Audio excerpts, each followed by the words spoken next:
The dry wind howled through the brittle fields of West Texas, carrying with it the scent of dust, sweat, and something far worse, smoke. Eli Carter stood at the edge of his cornfield, a worn baseball cap clutched in his calloused hands, eyes locked on the horizon. The flames were still miles away, but he could see the orange glow swelling behind the hills, the sky above it tinged a sickening grey. The land he'd worked with his bare hands for over 2 decades sat between him and the advancing inferno. His jaw tightened. "It's coming," he muttered, more to himself than anyone else.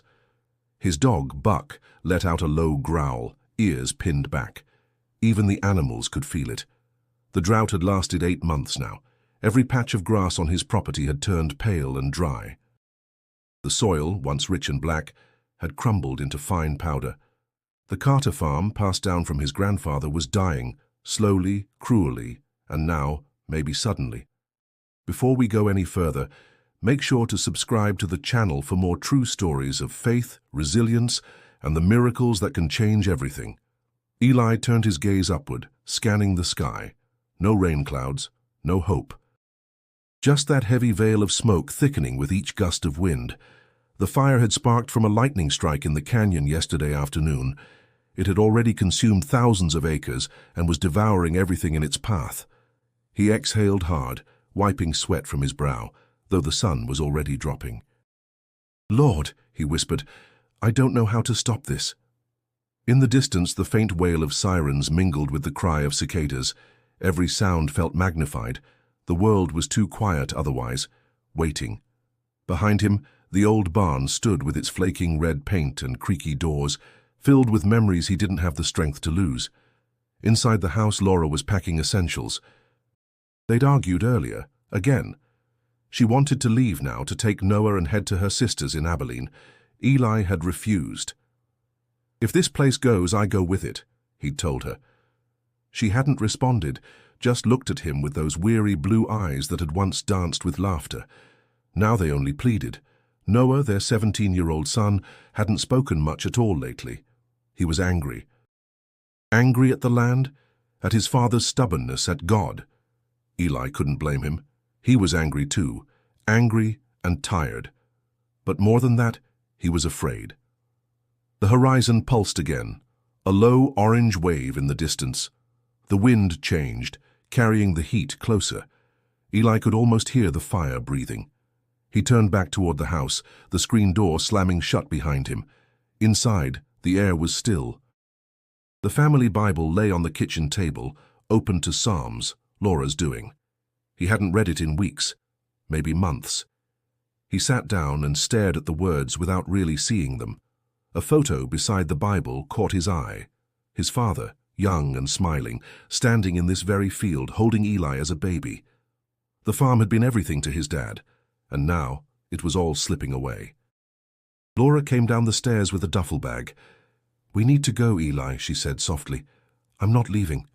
She didn't argue, just nodded slowly, her face pale, her hand shaking slightly as she set the bag down. "At least let us go." He looked at her, the weight of love and duty pressing on his chest.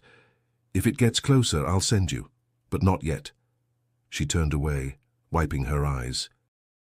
Outside, the wind picked up again. The fire was moving faster than expected. By morning, it could be at their doorstep. And Eli Carter, broken but not yet bowed, stayed exactly where he was, watching, waiting, praying for something he didn't fully believe would come. The screen door creaked again as Eli stepped back outside, the evening sun dipping below the tree line, casting long, solemn shadows across the parched earth. His boots crunched against the gravel. The silence of the land was louder than any siren. It was the silence of something waiting to die. In the barn, he checked the water tanks, running his hand along the cool metal. They were low, too low. He'd been rationing for weeks, saving what little he could for the cattle, but even they were growing thin, restless. Only 9 remained from the original 30. The others had either been sold or buried. He leaned against a post and stared out across the field, his failure. Every dry stalk, every cracked row of soil whispered it to him. "Eli," a familiar voice called from the gravel road. He turned to see an old white pickup rolling up, dust rising behind it. Pastor Rachel Simmons climbed out, a woman in her 60s with a kind but unyielding face, Bible always in hand. "I figured you'd still be here," she said. "Where else would I be?" Eli replied, offering a tight smile. Rachel glanced toward the hills, then back at him. "I passed the sheriff's office. They're asking folks to leave tonight. Things don't look good." "They haven't looked good in a long time," he said, voice low. She walked closer, placing a hand on his shoulder. "You've carried this land for years, Eli. You don't have to carry it alone." He looked away. "Doesn't feel like anyone's carrying much of anything anymore, except fear." Rachel didn't argue. Instead, she opened her Bible, flipping through worn pages until her finger landed on Psalm 46. "God is our refuge and strength, a very present help in trouble," she read softly. Eli exhaled. "I don't know if he's listening anymore." "He's always listening," she said, her voice unwavering. "Sometimes we're just too tired to hear him back." He wanted to believe that, desperately. But the silence inside him was heavier than ever. Back inside the house, Laura was packing up the pantry with canned goods and bottled water. Noah sat on the couch, arms crossed, headphones in, pretending not to care. Eli stepped in, brushing dust from his sleeves. Laura spoke without looking up. "Rachel's still out there. She just left. She thinks we should go." "She does. And you." He didn't answer. She turned to face him, eyes narrowing. "Eli, this isn't just about the land. This is about us. About Noah. He doesn't say it, but he's scared. I am too." Noah suddenly stood. "I can hear you, you know." Eli looked at his son, tall, lean, eyes too old for his age. "I know." Noah pulled the headphones off, frustration in every line of his face. "You keep saying this is our home, that it matters. But if we're not alive to live in it, what's the point?" Eli's chest tightened. "I'm trying to protect what your grandfather built, what I hope to pass on to you." "I don't want it," Noah shouted. "I don't want this cursed dirt. I want out." "I want something real." Laura stepped between them. "Enough, both of you." Silence followed. Eli sat heavily at the kitchen table, burying his face in his hands. "I didn't mean for it to come to this." Laura knelt beside him. "We know, but maybe this isn't ours to fix." He raised his head, his eyes red but dry. "Then whose is it?" She reached up and gently placed the cross necklace she always wore into his hand. "Maybe it's time to remember." Outside, the wind howled louder. The smell of smoke thickened overnight, creeping into the fabric of the Carter home, into the walls, the sheets, even the water. It was inescapable now. At dawn, the sky wore a rusty orange veil, filtering the sun into a sickly glow. Eli stood on the porch, coffee in hand, but it was cold, untouched. He didn't notice. He'd barely slept. Every gust of wind stirred a fresh panic. Every crackle in the distance made his heart stumble. The fire had grown faster than expected. What began as a spark from a dry lightning strike out near Copperhead Canyon had turned into a full-blown inferno by morning. He turned the radio dial with stiff fingers, finally landing on a local AM station. The voice was clipped, urgent. "Fire has now consumed over 12,000 acres, moving northeast with winds expected to pick up this afternoon. Multiple volunteer departments have joined the response. Mandatory evacuations have been issued for areas west of Highway 83. Eli's grip tightened around the mug. Laura entered quietly, tying her hair back. Her eyes were puffy, her tone flat. "It jumped the creek last night." "I heard. They're saying it could reach the outer farms by tonight." He nodded once. "Then we've got a few hours at best." Noah shuffled down the stairs, phone in hand, scrolling. "There's a video," he said. "Drone footage. You can see the flames crawling over the hills." "It looks like hell." Eli didn't respond. He already knew. He didn't need pictures to tell him what his gut had been screaming all night. The phone rang, shrill and sudden. Eli snatched it off the hook. "Carter residence." "Eli, it's Pete Thomas. We're forming a line out by the Jenkins Ranch, trying to slow it with trench work. Got a dozen boys out here. Could use more hands." I'll be there in 20. He hung up, already pulling on his boots. Laura placed a hand on his arm. You can't stop it with shovels. No, he said, but we don't just sit and watch either. She hesitated, then released him. Minutes later, Eli drove the old Chevy down the dusty back road, smoke thick on the horizon like a dark ocean tide. As he arrived at the Jenkins Ranch, he found men working with frantic determination, shovels digging, hoses snaking across the ground, tractors moving earth. Pete waved him over. We got maybe 6 hours if the wind holds, less if it shifts again. Eli joined the line without a word. Dust clung to his skin, sweat stung his eyes. He didn't feel tired anymore, just numb. The fire was still a few miles away, but its breath was already here, dry, hot, insistent. We ain't got the manpower, someone muttered. We do what we can, Pete snapped. That's all we've ever done. By mid-morning, news crews began to appear. Reporters in fireproof jackets stood at safe distances, talking into cameras while the rest of the county braced for the worst. Eli ignored them. At noon, the wind turned. Not much, just enough. The smoke grew thicker. A low, distant roar began to rise like a freight train far away. No one needed to be told what that meant. The fire was coming faster. Sirens wailed from the east. Another call came through. Homes already lost along County Road 211. Horses running loose. A propane tank exploded. Eli turned toward the direction of his farm. He couldn't see it anymore. Pete clapped a hand on his shoulder. We're pulling back soon, gotta be smart. Eli didn't answer. He just stared at the horizon, where the fire was now beginning to show its teeth. By the time Eli returned to the farm, the afternoon sun was veiled in ash. The sky had dimmed to a dusky gold and fine soot floated through the air like snow. His clothes were soaked with sweat, his hands blistered from digging. Every muscle in his back throbbed. But none of it mattered. The fire hadn't stopped. It had only grown bolder. Laura met him at the porch, her face pale and tight with worry. They're saying it could reach us by midnight, she said. Wind's picking up again. I know, Eli replied, dragging a water hose from the barn. I'll soak the fields closest to the house, maybe slow it down. Noah's inside, he's packing again. Eli nodded, not looking at her. Let him. She followed him down the path, her voice rising with each word.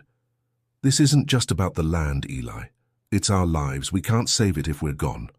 He turned suddenly, eyes burning. You think I don't know that? You think I haven't run every scenario in my head 100 times? If we leave and it burns, it's over. We don't get it back. This isn't just soil, it's everything. Laura's eyes welled, but she didn't back down. And if you stay and die, what's left of everything? He didn't answer, he just walked away. Inside, Noah sat on the edge of the couch, a duffel bag at his feet, his phone charging beside him. His legs bounced nervously. When Eli entered, their eyes met, but neither spoke right away. Finally, Noah broke the silence. Are you really going to stay? Eli sat across from him, rubbing his palms together. I am. Noah laughed bitterly. Of course you are.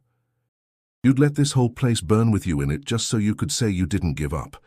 It's not about pride, Eli said. Then what is it? It's about not letting fear make the final call. Noah stood, frustrated. You think staying here and watching everything burn isn't fear? It's just another kind. Eli looked at his son, really looked. You're right to be angry. You're right to want more than this hard life. But running from what built you won't make you stronger. I'm not you, Noah muttered, grabbing the bag. No, you're not, Eli replied quietly. But you've got the same fire in you. You just haven't learned how to use it yet. Noah paused in the doorway. When are we leaving? Eli shook his head. I'm not. You're serious. Your mom and you should go now. Noah clenched his jaw. You really think God's going to come down and stop the fire for you? I don't know what he'll do, Eli said, but I know what I'm willing to do. That has to count for something. Noah walked out without another word. In the backyard, Eli dragged the hose across the dirt, soaking the perimeter near the barn. The water hissed on the hot ground, turning to steam. Every drop felt like a futile gesture, but he kept going. Pastor Rachel's words echoed faintly in his mind. God is our refuge and strength. He'd stopped praying years ago. After his father's death, after the years of drought, after watching neighbors sell their land and dreams to developers, he'd decided maybe God had simply stopped listening.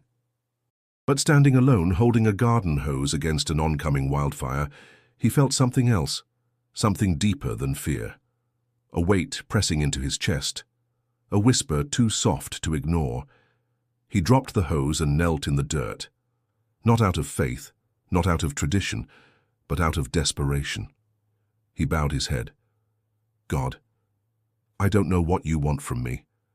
I don't even know if you're still there. But if you are, I need you. The smell of burning pine and scorched earth grew thicker by the hour. Ash fell like grey confetti, settling on windowsills and fence posts, dusting the porch swing where Eli now sat. The sky had turned copper, bruised and low. A stillness hung in the air that didn't feel natural, too quiet, too heavy. Laura stood by the kitchen window, her arms crossed, eyes fixed on the direction of the ridge. They've started evacuating up near the Miller farm. Eli nodded without looking at her. I heard. She stepped closer, her voice softer. We should be packing too. I said I'd send you when it's time. Her lips trembled. It is time. Before he could answer, a knock echoed from the front door. Pastor Rachel stood there, dust coating her blouse, her eyes tight with concern. I just came from the shelter, she said, stepping inside. We've got cots, water, volunteers. Most of the town's already there. We're not ready to leave, Eli said. Rachel looked at Laura, then back to him. How you may not have a choice much longer. Eli sighed and sat again, rubbing his hands together like he could warm something that had long since gone cold. I tried praying last night. Rachel tilted her head. And? It felt like shouting into an empty room. She sat across from him. You know that empty room, that silence. It's not the absence of God. It's the space he gives us to decide what we believe, when there's nothing left to hold on to. Eli shook his head. I don't know what I believe anymore. Then start with what you need, she said gently. Faith doesn't begin with certainty. It begins with surrender. Upstairs the floorboards creaked. Noah's voice followed, low, tense. Why is she still trying to change his mind? He snapped. Eli rose. Let me talk to him. He climbed the stairs slowly, each step weighed down by more than fatigue. Noah stood by the window, arms crossed. You're gonna let us all burn for your pride, he said. No, Eli replied. For my hope. Noah turned, his face red. Hope? In what? In a miracle. This isn't a Bible story, Dad. It's fire. Real fire. I know it is. Then stop acting like God's going to swoop in and save the day. That's not how this works. I don't expect saving, Eli said quietly. I expect purpose. Even if the worst comes, I want to face it with the truth of who I am. And what if we don't want to die discovering that? You won't, Eli said. You and your mom are leaving, today. Noah laughed bitterly. And you'll stay and wait for some divine rescue?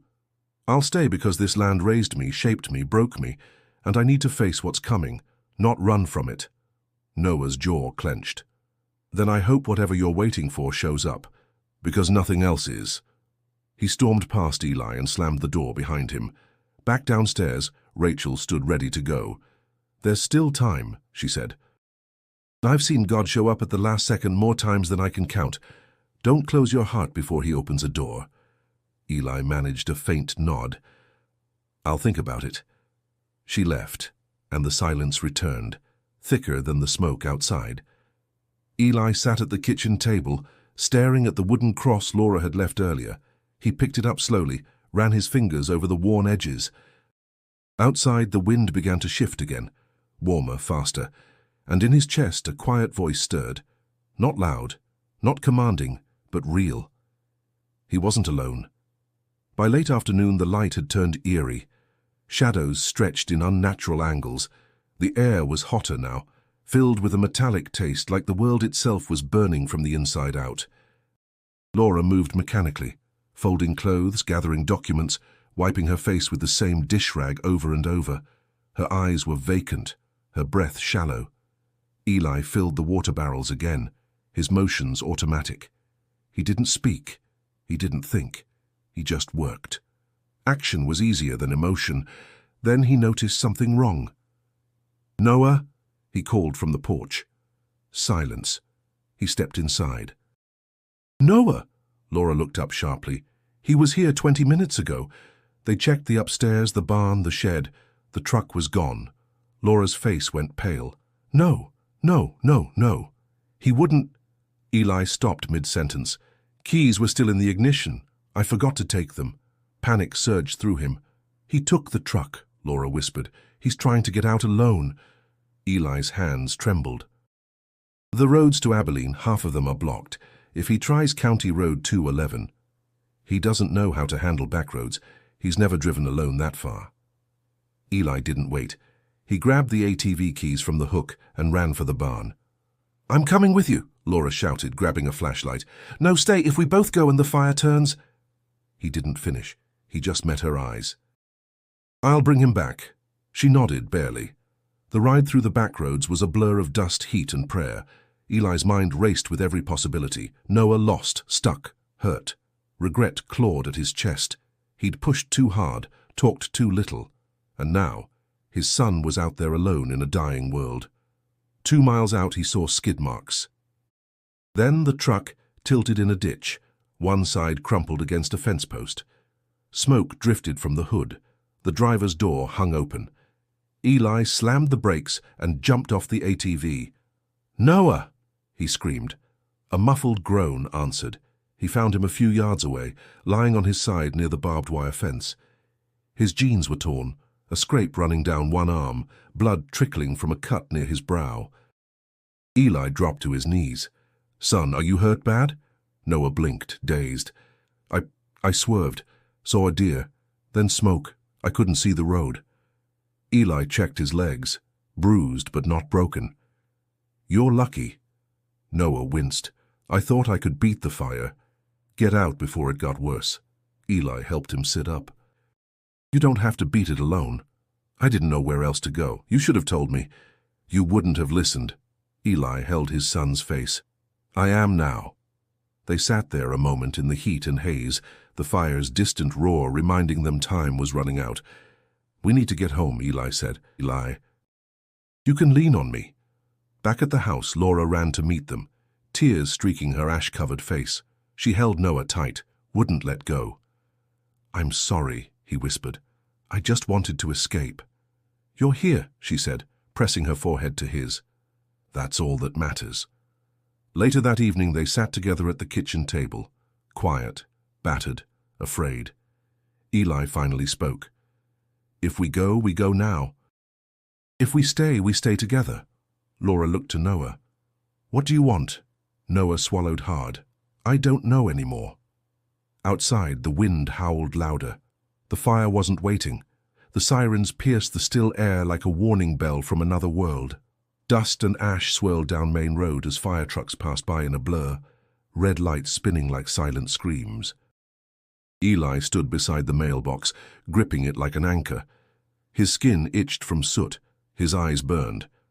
He didn't flinch. They were evacuating everything west of the highway. Sheriff Rawlins himself had driven by and shouted, "Y'all got less than 2 hours. It's moving fast." Inside, Laura moved in sharp, practiced motions. She stuffed more bags with food, water, medication. Noah stood by the window, arms crossed, watching the hills like he expected them to open up and swallow the house whole. The phone rang. "Carter residence," Eli answered. "Eli, it's June Miller. The Thompsons won't leave. They're still at their house on Route 5. You're closer than anyone. Can you get 'em out?" "I'll go," he said immediately. Laura stepped in front of him. "You're not serious." "We're barely holding it together here. They're in their 80s, Laura. They've got no truck, no kids nearby. They won't make it if someone doesn't go." "I can't lose you," she said, voice breaking. He rested his hands on her arms. "You won't." The old Ford roared to life again, and Eli took off down the winding dirt road. The sky now glowed red behind the trees, casting eerie shadows across the pasture. Every mile felt like a race against time. He pulled up to the Thompson place, a white clapboard house nearly swallowed by the smoke. Earl Thompson stood on the porch, cane in one hand, shotgun in the other. "We ain't leaving," Earl barked before Eli could even get out of the truck. "Yes, you are," Eli snapped. "The fire's 2 miles out. You stay here and you'll burn. This land's all we got left. You want your last memory to be of watching it turn to ash?" Earl looked away. Inside, Martha Thompson clutched a photo album to her chest. "We lost everything once before during the Dust Bowl. I can't do it again." "You won't," Eli said gently. "But you've got to go now. We'll figure out the rest later." They hesitated, but when the sky lit up with a fresh orange glare, they relented. Eli helped them into the truck, their hands trembling, the heat building around them like a tightening fist. When they got to the town shelter, Pastor Rachel met them at the entrance. She gave Eli a knowing look, relief mixed with weariness. "You did good," she said. "I did what anyone would," Rachel shook her head. "Not everyone would. But you did." Back at the farm, the wind shifted again, stronger now, hotter. Leaves blew across the yard like dying butterflies. The fire's roar was closer, unmistakable. Eli found Laura and Noah on the porch. "They're safe," he said. Noah stared at him, guilt plain on his face. "Why'd you go?" "You could have died. Because they needed help." Laura clutched his hand. "What now?" A fire truck pulled up on the gravel. A firefighter jumped out, helmet in hand. "We've been ordered to clear this area. Fire's expected to reach here within the hour. You need to evacuate now." Eli didn't answer. The firefighter pointed toward the hills. "You stay. You're on your own." "We won't be able to come back." Laura looked at him. Noah whispered, "Please, Dad." Eli finally spoke. "You two go. I'll stay behind." Laura's breath caught. "I won't let it take all of us," he said. "But I have to try to protect this place. For Dad. For you. For me." Noah's voice cracked. "We'll come back for you."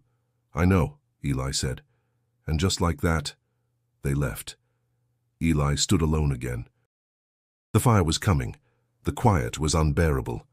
After the taillights of the fire truck disappeared down the dusty road, and after Laura and Noah vanished behind the rising smoke, Eli stood alone in the middle of the yard, the sky painted in shades of ember and blood. The air was thick, not just with heat but with finality. He walked to the barn, every step echoing in the silence as if the land itself was holding its breath. Inside, the tools hung neatly, untouched. The hay bales, dry as bone, crackled faintly under the oppressive warmth. He filled the metal troughs again, though he knew the cattle wouldn't drink. They sensed what was coming. Outside, the trees swayed, their leaves brown and brittle, 1,000 tiny warnings. The fence line, once sturdy and proud, now sagged from years of neglect and months of drought. Eli found himself drifting toward the field, where the soil had long since stopped producing anything worth saving. He knelt down, ran his fingers through the dust, and let it slip away. He didn't cry. Not yet. In the barn's shadow, he pulled out his father's old Bible from the saddle chest and the wooden cross Laura had left in his hand earlier. He sat on the bench near the entrance, wind hissing through the slats, and opened the book without looking at the page. "Lord," he whispered, "I'm not going to lie to you, I'm scared." His voice broke. "I thought if I worked hard enough, if I kept this place alive, you'd meet me here, that you'd save it. But I don't know what you're doing anymore. I don't even know if you're still here." The wind screamed then, louder than before, a roar rolling down the hills like a monster with 1,000 mouths. He could feel the heat tightening around him. The barn trembled. He stood and walked back outside. The flames were visible now, low, crawling like serpents over the ridge. Trees burst into fireballs. The roar wasn't distant anymore. It was a wall. Eli's breath quickened. He backed away, hands shaking, then turned and ran to the well pump. He cranked the lever hard, splashing water into buckets, soaking towels, throwing the wet cloths over windowsills, door frames, and the barn's outer walls. He was moving on instinct now, but somewhere beneath the panic there was something else, a sliver of peace, a whisper buried in the noise. He stopped moving. The fire hadn't reached him yet, but the smoke was thicker. He couldn't see the fence line anymore, but he could see the hill behind the old cattle trail. It was glowing. He walked toward it. Halfway there, he dropped to his knees again, gasping for breath. Not from the smoke, but from the weight. He looked up at the churning sky, tears finally falling. "If this is it," he choked out, "if this is how it ends, then let it be for something." He closed his eyes, and in that moment everything went still. The wind stopped, the flames no longer hissed. The trees stood motionless. Even the air cooled slightly, like something sacred had passed through. Eli opened his eyes slowly, confused. The ridge still burned, but there was a space now, a break in the fire's path, as if it had hesitated. He stood slowly, heart pounding, chest tight. Something deep inside him shifted. Not fear, not resignation, stillness. He didn't know what it meant yet, but something had changed. Eli stood motionless near the ridge, the scorched air pressing in from all sides. He could hear the fire's distant crackle, like bones snapping underfoot, but the world around him had fallen into an impossible hush. No insects, no birds. Even the wind had vanished. The break in the flames remained, a pocket of stillness in a sea of destruction. He blinked, trying to make sense of it. The fire should have consumed this stretch already. The ground here was dry, the brush thick, but something unseen held it back. Then he saw him, a figure walking slowly across the ridge just beyond the edge of the fire. Eli's breath caught. The man moved without fear, his steps unhurried, as if the fire weren't real at all, as if the heat itself parted to let him through. He wore no protective gear, just simple clothes, white, unburned. There was no halo, no fanfare, no thunderous proclamation, only presence. Eli couldn't speak. The figure drew closer, stopping just at the crest of the hill. His face was calm, eyes deep and clear, like still water untouched by time. He looked at Eli, and Eli fell to his knees. He didn't know why. His legs simply gave out, heart pounding so loudly it drowned everything else. The man didn't say a word, but in that silent glance, something passed between them. Something heavier than language, more powerful than sound. A truth, a knowing, a presence that didn't ask to be understood. Eli's lips trembled. "Is it you?" The man gave no answer, but he didn't need to. Tears spilled freely now. Not from fear, not from grief, but release. A weight lifting from places so deep Eli hadn't known they were burdened. Decades of silence, years of striving, a lifetime of holding everything together alone. Gone, with one look. The figure turned his eyes toward the fire, and the flames paused. Eli's mouth parted slightly. He leaned forward, watching as the wall of fire hesitated, like a wave meeting an invisible barrier. It rolled, danced, surged, but never passed.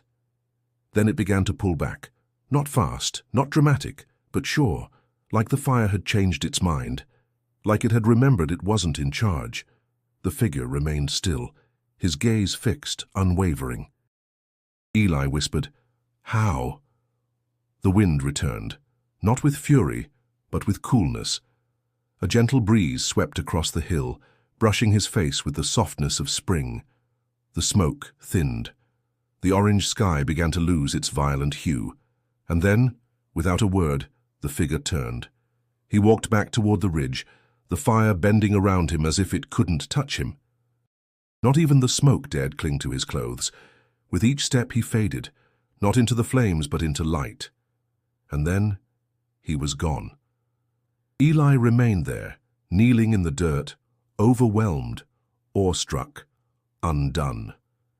He placed a trembling hand over his heart, trying to catch his breath. This wasn't survival, this was mercy, this wasn't coincidence, this was God. He rose slowly, legs weak, heart full. Not everything was saved. The hills were still blackened, ash still fell, but the farm, the heart of it, still stood. And Eli knew he hadn't been alone. not for a second. The first drops of rain came quietly. Eli stood still as the sky released them, soft, almost shy. They tapped against the brim of his hat, rolled down the sleeves of his shirt, darkened the dust beneath his boots. At first he thought it was his imagination, but no, it was real. The clouds, thick and grey, had gathered without warning. The wind no longer carried smoke, but coolness, relief. He raised his face to the sky and closed his eyes. It wasn't a storm. It wasn't thunder and lightning and chaos. It was gentle, intentional, the kind of rain that quenched, not flooded, that restored, not erased. Around him the fire line that had crept like a predator now curled back into itself, as if retreating in shame. Trees still smoked, but no new flames rose. The barn stood untouched. The house still stood. The crops, what was left, had been spared. He walked slowly across the field, each step testing the reality of what he was seeing. Then headlights.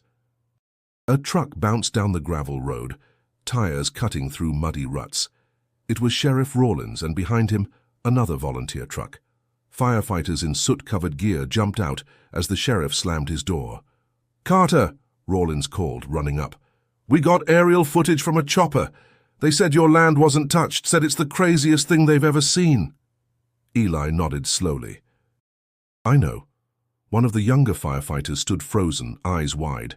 "Everything around here's gone, but your fence line, it's like the fire just stopped." The sheriff looked around, disbelief written across his face. "It should have taken everything. We expected to find your barn in cinders." "I know," Eli repeated. "You okay?" Rawlins asked, stepping closer. Eli looked at the horizon, then back at him. "I saw him." The sheriff frowned. "Who?" "I don't expect you to understand," Eli said softly, "but I saw Jesus. He was here. And when he looked at the fire, it stopped." No one spoke for a moment. The younger firefighter whispered, "Man, maybe we're standing on holy ground." Eli didn't answer. He just walked back toward the house, every inch of him soaked now, not just in rain but in something sacred. At the porch he stopped and turned to face the men. "I prayed," he said. "Not for the land, not for myself. I prayed for God's will. I gave it up, and that's when he came." They listened in silence. Even the rain seemed to hush. Then Rawlins spoke. "Whatever happened here, it's something none of us will forget. Neither will I." That night, as the last embers cooled and the wind settled into a lullaby, Eli lit a single lantern and sat in the kitchen alone. The house creaked, with the same familiar rhythms it always had, but something inside it had changed. Something inside him had changed. He touched the Bible again, this time not with doubt but with gratitude. It no longer felt like a relic, it felt alive. Outside, the rain continued to fall, washing away soot, fear, and the ghosts of what could have been, and the fire never returned. By morning, the entire county had heard about what happened on the Carter farm. Helicopter footage aired on the local news showed a strange perimeter, where scorched earth abruptly stopped at Eli's fence line. One commentator described it as divine precision. Another said, "It's as if the fire recognized a boundary it couldn't cross." Eli didn't care what the cameras said. He wasn't interested in attention. He hadn't even turned on the television. He sat on the porch sipping hot coffee, watching as sunlight pushed through the thinning clouds. His fields glistened with moisture. The air smelled clean. Peace. He heard tires crunching gravel. A news van pulled up. A reporter and cameraman stepped out, already prepping equipment. "Mr. Carter," the reporter called, "we were hoping to ask a few questions." "The footage from your land?" "No interviews," Eli said without raising his voice. "But people want to know how your farm was spared. There's speculation about—" "I didn't do anything," Eli interrupted, "and I'm not explaining what only God can." The reporter hesitated, sensing she wouldn't get more. After a few more awkward moments, they drove away. He appreciated the silence more than ever. Later that day, neighbors stopped by. First one, then three, then nearly a dozen. Some came to check on him. Others, simply to see it for themselves. Many stood at the edge of the fence line, staring at the unburned land as if trying to solve a riddle. Eli greeted them all with quiet hospitality, offered coffee. A few shook their heads, muttering things like, "Never seen anything like it," and "makes you wonder." Pete Thomas stepped up beside him, arms crossed. "You should have been gone, man. We all thought it was over." "I thought so too," Eli said, "but it didn't touch you." "No, it didn't." Pete hesitated. "So what happened?" Eli looked out over the fields, then down at his hands. "He came." Pete frowned. "Who?" Eli didn't answer directly. He simply said, "It wasn't the rain. That came after." There was a long pause. "You saw something, didn't you?" Pete asked, quieter this time. Eli nodded. "And it changed you?" He looked up. "More than the fire ever could." Pete clapped a hand on his shoulder. "Well, whatever it was, I think we all needed it." As the sun climbed higher, the visitors slowly trickled out. No one pushed for answers. Maybe they didn't need them. Maybe the mystery was part of the miracle. Inside the house, Eli stood before the mirror in the hallway, the one that had belonged to his grandfather. His reflection looked older than he remembered, not just worn, but weathered. Like stone shaped by time and wind. Yet there was something in his eyes now that hadn't been there before. Certainty, not the loud, boisterous kind, the quiet, unshakable kind that settles deep in the bones. He touched the cross Laura had given him and held it close for a moment. In the kitchen, he sat again at the table, Bible open, same page as before. Psalm 46. "God is our refuge and strength, a very present help in trouble." He read it aloud this time, voice steady, and he believed it. The sound of tires on gravel stirred Eli from the porch nap he hadn't meant to take. He stood slowly, stretching his sore back as the familiar silver SUV came into view. The moment it stopped, the doors flew open. Laura ran to him first. She didn't speak. She didn't need to. She threw her arms around him and held on like she never wanted to let go. He wrapped her tight in his arms, burying his face in her shoulder. "I thought you were gone," she whispered. "I thought I might be," he said, his voice thick. But something happened. Then came Noah, slower, more hesitant. He looked at his father like he didn't quite believe what he was seeing. Eli stepped forward, opened his arms. Noah didn't hesitate after that. He stepped into the hug, held his father for a long moment. "I was wrong," Noah said quietly. Eli pulled back, looked him in the eye. "So was I." They stood there a while, father, mother, and son, beneath a sky that was finally blue again. Inside, Laura paused by the window. "It looks untouched," she said. "It is," Eli replied. "Fence to fence, even the barn." She glanced back. "They said it on the news, but I had to see it with my own eyes." "I still don't understand all of it," he said, "but I know who did it." Noah walked into the kitchen, stopping by the table where the Bible lay open. He stared at it for a long time, then turned to his father. "Did you really see him?" Eli nodded slowly. "I did." "What did he say?" "Nothing, he didn't have to." Noah swallowed hard. "I've never believed in that kind of stuff. Miracles, angels, Jesus showing up on a hill." "I didn't either," Eli said, "until I had nothing left." Noah looked back down at the open pages. "Maybe I need to start listening." They spent the afternoon together, walking the property. Noah examined the charred line where the fire had stopped. It's like someone drew a line with fire and said, "No farther." "That's exactly what happened," Eli said. They checked the barn, the equipment, the well. Everything stood just as they'd left it, except now it felt holy. That evening, as the sun began to set behind the ridgeline, Eli found Laura planting green shoots in a small box outside the porch. "You're gardening?" he asked, surprised. "Not exactly," she smiled. "Just seeing if anything still wants to grow." Eli watched the sky, the golden light stretching over their land. "It will," he said. "I think everything's about to." Inside, Noah sat at the table again, this time not with his phone but with a notebook and pen. When Eli passed by, he glanced at the scribbles. "You writing something?" "Trying to," Noah said. "I want to remember all of this." Eli placed a hand on his shoulder. "Then write the truth, not what people will understand, just what you saw. What you felt." "I'm not sure I have the words." "You don't need all of them, just the honest ones." That night, they lit candles instead of turning on lights. It wasn't because they had to. It was because something sacred had happened here, something that didn't need electricity or distraction, just gratitude. Eli sat beside Laura on the porch swing. Noah sat on the steps, notebook still in hand. And together, in the gentle dark, they listened to the silence. This time it wasn't empty. It was full. The following Sunday, the church bell rang a little louder than usual. Eli Carter walked up the worn steps, his boots clicking against the boards, each sound echoing in the crisp morning air. The congregation had filled every pew, eyes fixed on him with curiosity, respect, and quiet awe. Whispers traveled through the rows, neighbors, friends, even strangers from miles away who had heard of the miracle at the Carter farm. Eli paused at the entrance, letting the murmurs wash over him. For the first time in years, he didn't feel burdened. He didn't feel broken. He felt called.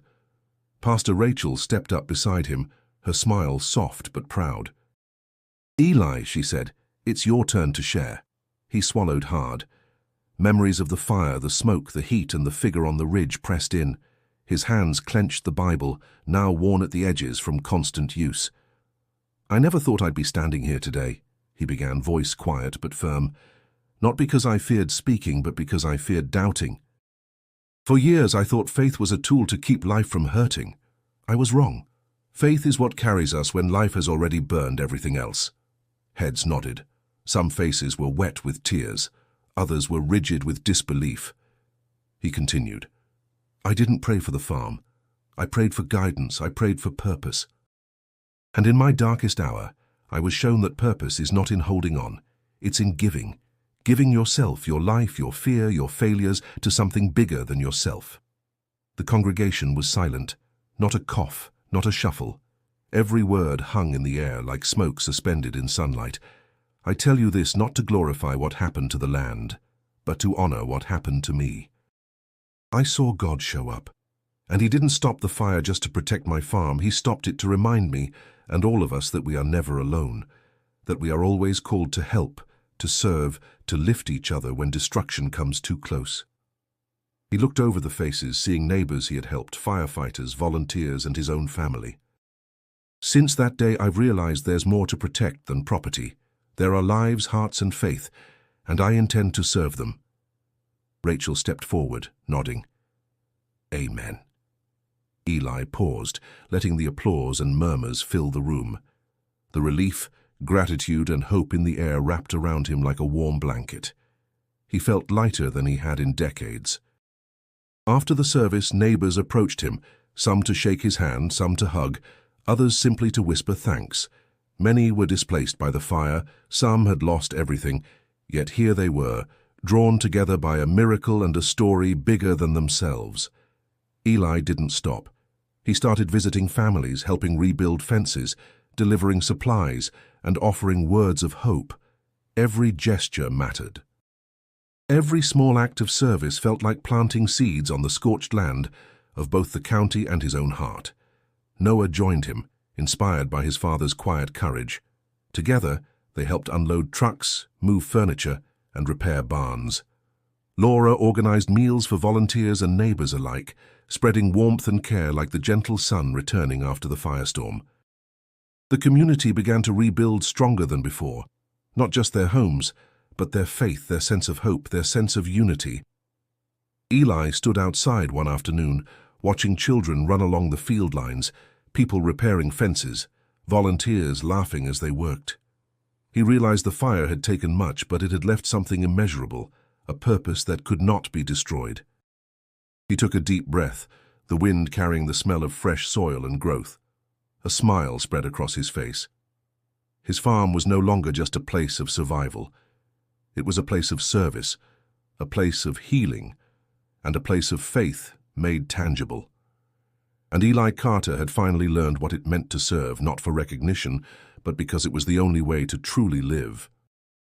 Weeks passed, and the Carter farm had become more than a home. It had become a symbol. Word of what happened traveled across the county, then into neighboring towns. People came to see the line where the fire had stopped, to touch the scorched earth that had miraculously spared Eli's property. Some came with skepticism, others with awe, but all came with the desire to witness something beyond the ordinary. Eli walked among the visitors, guiding them with quiet words. "This is where the fire paused," he would say. "We didn't do it. It wasn't us. But we can learn from it. We can live better, love more, serve harder." The crowd would nod silently, feeling the weight of his sincerity. Pastor Rachel organized small gatherings at the farm. Families, young and old, would gather to hear Eli's testimony. He never embellished, never dramatized. He simply recounted the fear, the prayers, the encounter, and the miraculous stillness of the fire. People left transformed, carrying hope with them. Noah became an unexpected hero in his own right. Inspired by the volunteers and firefighters, he began training at a local fire academy. His earlier rebellion had melted into determination. He wanted to ensure that no one else would face the terror of fire alone, to be ready, to help, to protect. Eli couldn't have been prouder, watching his son embrace responsibility and courage. Laura worked tirelessly alongside her husband, helping displaced families, delivering food and supplies, and even organizing small counseling circles. The community began to heal faster than expected. They rebuilt homes, mended fences, replanted gardens, and more importantly, they rebuilt trust in one another. The fire had taken much, but it had left something far more enduring: unity. Eli took to walking the fire line daily, marking the exact boundary where the flames had stopped. One morning he decided to plant a small wooden cross on the ridge, a tribute not to his own survival, but to the presence that had turned devastation into hope. He carved the date into the wood and knelt, offering silent thanks. "This place is sacred," he whispered. "Not because of me, but because of him." Children from the town came to the ridge, curious, poking the ground, asking questions. Eli answered them patiently, teaching them respect for nature, faith, and the power of courage. He wanted the next generation to remember that miracles weren't always loud, and help wasn't always flashy. Sometimes it was quiet, deliberate, and transformative. The local church saw a resurgence. People who had drifted away returned, drawn not only by the story but by the example of service they witnessed daily on the Carter farm. Attendance grew, and with it, a culture of generosity and compassion. The fire had ignited more than destruction. It had ignited renewal. Eli and Noah spent evenings together repairing old tools, mending fences and surveying the fields. They laughed now in ways they hadn't in years. The shared trauma had healed into shared purpose. Father and son were bonded not just by blood, but by experience, faith, and the tangible reminder of divine intervention. One afternoon, Eli stood on the ridge watching the sun settle behind distant hills. The farm was alive again, crops budding, cattle grazing, and the community thriving around them. The miraculous line of fire, now a place of reflection, was a constant reminder that God's grace could arrive even in the darkest hour, and that faith, service, and courage would always leave a legacy. He touched the cross gently, feeling the grooves worn by the wind and rain. "Thank you," he whispered, more firmly than ever, "for everything." And the land, and everyone on it, seemed to breathe a quiet acknowledgement, as if the miracle had not only protected them, but forever changed the rhythm of their lives. 1 year had passed since the fire, and the Carter farm was alive in ways Eli had never imagined.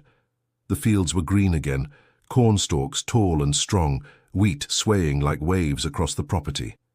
The air smelled fresh, rich with growth, not the acrid tang of smoke. Even the barn seemed restored, standing proud against the horizon, its red paint glinting in the morning sun. Eli stepped onto the porch, coffee in hand, watching the activity around him. Noah was directing a small group of young volunteers, teaching them to mend fences and care for livestock. Laura moved between the kitchen and the garden, delivering trays of fresh produce to neighbors who had once lost everything. The laughter of children echoed across the fields as they ran freely, chasing each other along the same trails where flames had once threatened to consume all life. Eli breathed deeply. He thought of the day the fire had stopped at the edge of his land, of the figure he had seen on the ridge, of the moment he had finally surrendered in prayer. The memory was vivid, still burning in his chest with the warmth of awe and gratitude. His faith, once faltering and brittle, had grown into something steadfast and enduring, rooted deep like the crops he now tended. He walked toward the ridge, the wooden cross still standing tall where he had placed it months earlier. His fingers brushed the grooves worn smooth by wind and rain, and he whispered softly, "Thank you for everything, for giving me a purpose, a family, a community." He looked out over the valley, seeing the farms and homes, the trees and rivers, all thriving. The fire had taken much from the county, but it had left a gift far greater than destruction could ever erase. Noah ran up beside him, wiping sweat from his brow. "Dad," he said, excitement in his voice, "look at the new orchard. We're planting 10 apple trees this week. Imagine how big they'll get in 10 years. Eli smiled, placing a hand on his son's shoulder. "They'll grow strong, just like you." Laura joined them, holding a basket of vegetables.